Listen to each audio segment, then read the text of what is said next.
Huyu jamaa ananishangaza sana.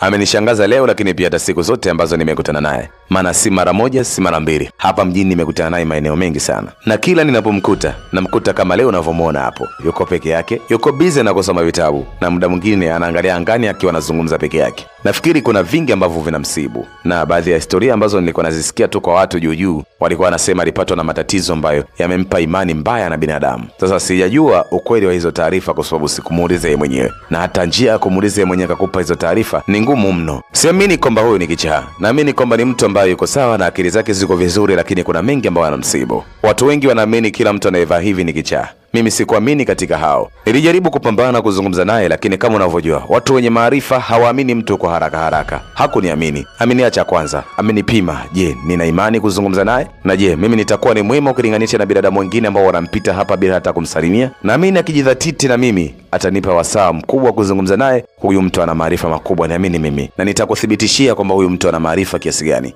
Na siku moja utayatambua kupitia hapa Jirax Net. Hii ni sauti ya Jirax Fari.